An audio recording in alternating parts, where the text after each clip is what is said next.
Yeah. Right. Where do you put those three? You got a chance to play against all those three. And from your opinion, where do you put Mike, Kobe, and MJ? I got to go with MJ. Mm-hmm. See, it's hard for me to pick current players and put them against the past because I'm still playing one and I'm never going to give them that advantage. That's just what it is until I'm done. But two, it's just what it is. I mean, MJ... Okay. All right. I'm going to break it down like this. How many times MJ went to the finals? Please, anybody. 6 for 6 times and won every time. Okay, so he's undefeated, so he don't know what it's like to lose in the finals. He can say undefeated. Very few can say that. That's number one right there. But at the same time, I have to give LeBron his props. That man went to the NBA Finals 8 straight, 9 times, correct? Incredible. That's crazy. Incredible. It is what it is. And so I say this, and when you go that many times, you're gonna lose. that's the reality. Word. You're gonna lose. That's just how it goes. And we're in a world where numbers matter. And with that being said, look at his winning record. That man is undefeated. Go Island. How many times did Kobe go? But 6 or 7. 6 or 7? 6 or 7. Yeah. And one, he got 5 of the things? Mm-hmm. 5 or 2. Look, that's that. 5. You know, we people always talk about their winning percentage. Well, that's the time to talk about winning percentages. Mm-hmm. That's why I said it. But you know, it depends on what you're talking about. One of the greatest athletes to play this game, LeBron James. Mm-hmm. See, I can have that conversation with you. Because you the future Hall of Famer. You done played the game a long time, and we done had a lot of battles. We've been in the game.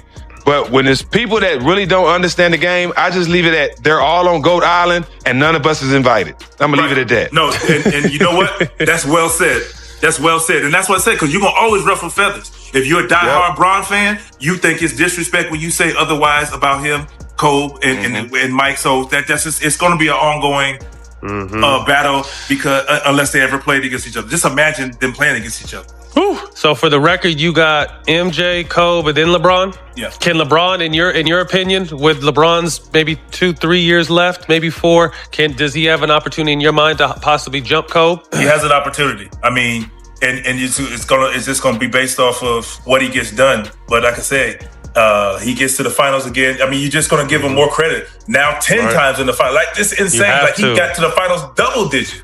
Insane. It's just I just say to people, let's just wait and see. Wait until when it's all said and done, then it's fair to have a real debate. Yeah. Because we're talking about MJ and they can't score any more points. That's it. They can't score any more points. He the greatest, but that's why I think younger generations kind of in limbo, like, all right, he was cool, but LeBron's better. We see LeBron doing this. Exactly. Yeah, exactly. But what about him was so special? Right. Bro, you watch that now. When people ask these questions about who's the greatest and blah, blah, blah, I'm like, what rules are we using?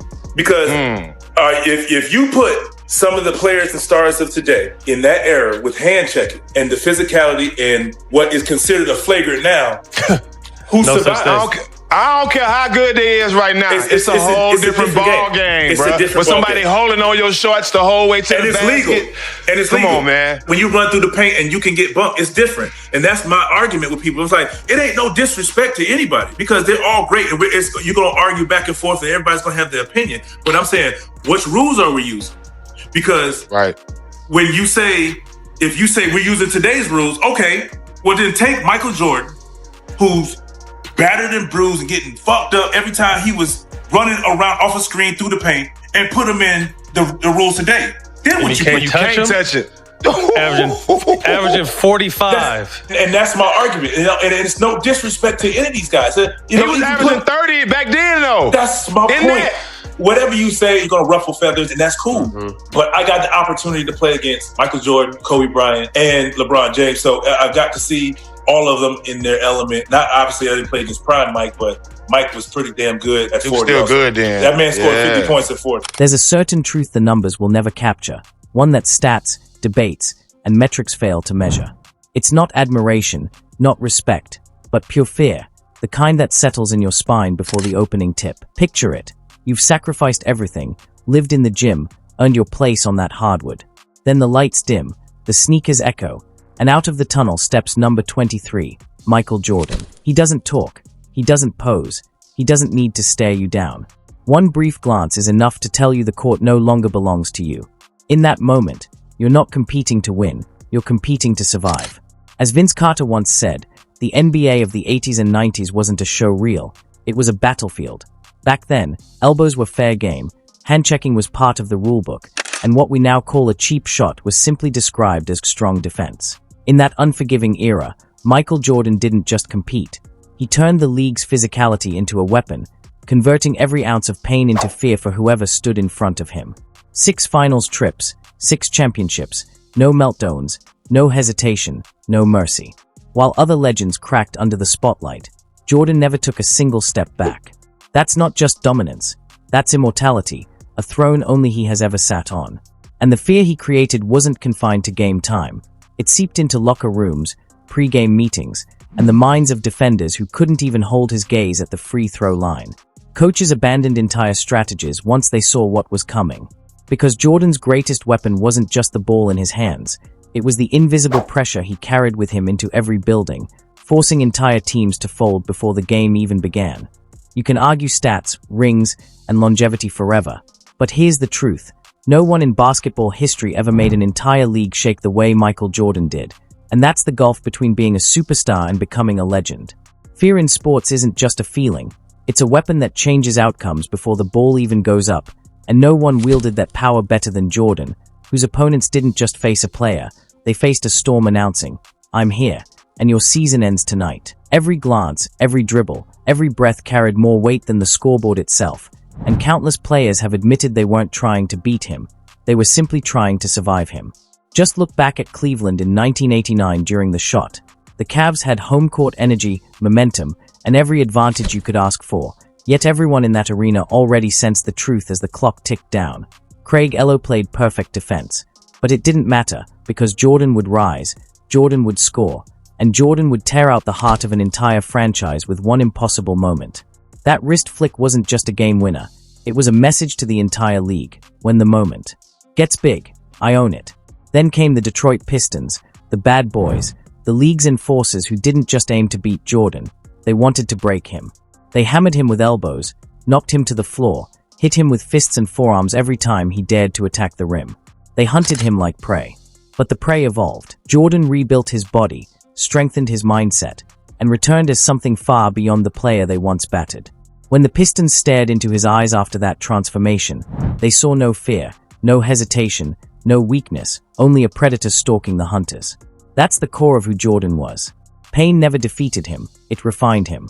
Every bruise became motivation, every cheap shot became fuel, and every attempt to stop him only made him more determined not just to win, but to make his opponents regret ever trying to stand in his way. Even his own teammates felt the heat, because practice with Michael Jordan wasn't training, it was a daily trial by fire.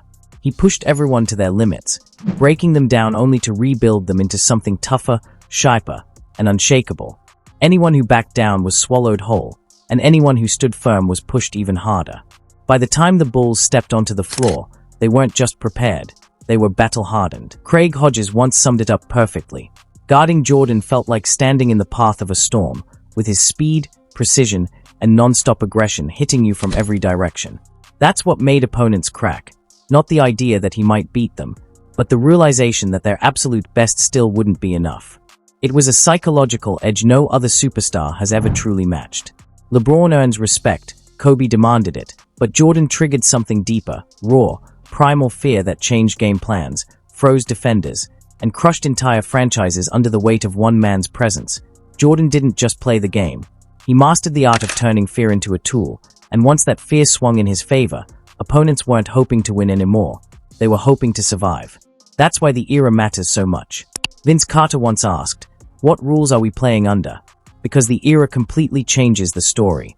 The basketball of the 80s and 90s wasn't clean, spaced-out offense. It was trench warfare. Hand-checking allowed defenders to grab, steer, and practically escort you wherever they wanted. Cutting through the paint meant taking a shot to the chest, and driving to the rim felt like volunteering to be tackled. Flagrant fouls weren't whistles, they were considered good defense. And in the middle of all this chaos, Jordan didn't just survive, he dominated, putting up 30 points per game while getting hammered on every possession. Imagine holding the highest scoring average in NBA history while playing what was basically a nightly cage fight. Now imagine Jordan, the same man who survived the bad boys and the brutal trenches of the 90s, stepping onto today's hardwood. A game of wide-open spacing, free movement, no hand-checking, soft fouls, and star protection. The implications are staggering. The Michael Jordan who averaged 30 while getting battered nightly? In today's era, he'd be dropping 45 a game like it was nothing. Vince Carter knew it. Every old-school warrior knows it. Modern rules would turn Jordan into an unstoppable scoring force. And the wildest part, he didn't need any advantage. He had already conquered the toughest, most punishing rulebook in NBA history, smashing defenses built to stop him. When the Pistons created the Jordan rules, they weren't just defending a player, they were trying to contain a hurricane, and they failed. So when people talk stats and longevity, they often forget the blood, the bruises, the fear he invoked. Jordan didn't just play through it. He thrived where almost anyone else would have crumbled. Jordan thrived in a cage, and when a man built to survive the harshest battles is unleashed into open space, greatness alone doesn't describe it. You get something almost apocalyptic. Yet numbers still matter, because some numbers aren't just stats, they are scripture. For Jordan, that number is 6. 6 finals appearances, 6 championships, 6 times he reached the summit and refused to descend in defeat. 6 trophies, 6 coronations, 0 failures, 0 regrets. That's not just dominance, it's perfection. The finals aren't a regular season game, or even a conference series. They are the ultimate test, where every possession feels like a moral trial and legends are forged or shattered. LeBron has climbed that mountain 10 times, impressive but scarred by 6 losses. Kobe reached it 7 times, but fell twice. Jordan, never. For him, the finals were never a gamble, they were a guarantee. Every time he arrived, the outcome was already written. 6 appearances, 6 executions. That's why opponents dreaded facing him, because when Jordan reached the grandest stage, hope didn't stand a chance.